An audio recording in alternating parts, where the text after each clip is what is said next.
လုံးမင်္ဂလာပါဒီနေ့မှာတော့မင်းတို့ရဲ့ game mode site လေးကိုဘယ်လိုအသုံးပြရမှာပြပေးသွားမှာဖြစ်ပါတယ်အသုံးပြုနည်းလေးကတော့လွယ်ပါတယ် Telegram မှာဒီ bot လေးကိုရှာပြီးတော့ start လုပ်မယ်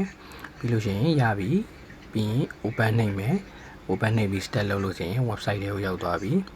ရောက်သွားပြီဆိုရင်ဒီမှာ menu ထဲမှာregion checker ရှိတယ်ပြီးလို့ရှိရင် profile နဲ့ဝင်ကြည့်လိုက်ပါဒီမှာဆက်သွယ်ရန် admin ဆက်သွယ်ဖို့ရှိတယ်ပြီးရင် Telegram နဲ့ချိန်ထားပြီးတော့တွေ့မယ်ပြီးရင် email နဲ့ link လုပ်လို့ရမယ် OTP ကြာလာမယ်ပေါ့နော် OTP ထည့်လိုက်ရပြီဒါလွယ်လွယ်လေးပါ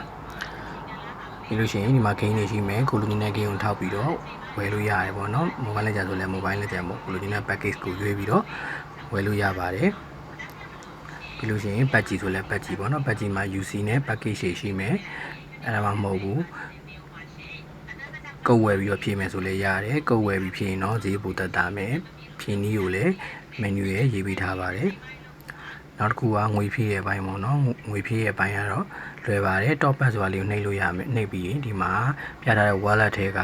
ချိန်တာ copy လုပ်ပြီးတော့ငွေလွှဲပေါ့နော်ကိုကမှ9000 1000 2000 3000တခုခုပေါ့နော်ဒီမှာပါတဲ့ amount လွှဲပြီးဆိုရင်လည်းကိုစိတ်ကြိုက်ရပါတယ်ဥပမာပေါ့နော်ဒီမှာတခုခုရေးလိုက်မယ်ပေါ့9000ပေါ့ပြီးလို့9000နဲ့လွှဲပြီးသားပြေစာကို tap to add လို့ screenshot မှာထောက်ပြီးတော့ထည့်ပေးမယ်ဒီမှာတော့မြင်မြင်အဆန်းလုပ်ပြတာဆိုတော့လို့တော့ရှီရလေးပဲထည့်ပြလိုက်မယ်တခုခုထည့်လိုက်တယ်ပေါ့နော်ရွေးပြီးသွားရင် done နှိပ်လိုက်ရင်ပြီးလို့ရှိရင် submit deposit နှိပ်လိုက်ရင်ရပြီဒါဆိုမိမိတို့ဘက်ကိုငွေဖြည့်ကြောင်းစာဝင်လာမိမိတို့ approve လုပ်ပြီးလို့ဆိုရင်ရပါပြီဒါဆိုရင်တော့ငွေဖြည့်ရဲ့အစီအစဉ်လေးကဒီမှာပြီးပါပြီလွယ်လေးပါအားလုံးပဲကျေးဇူးပါ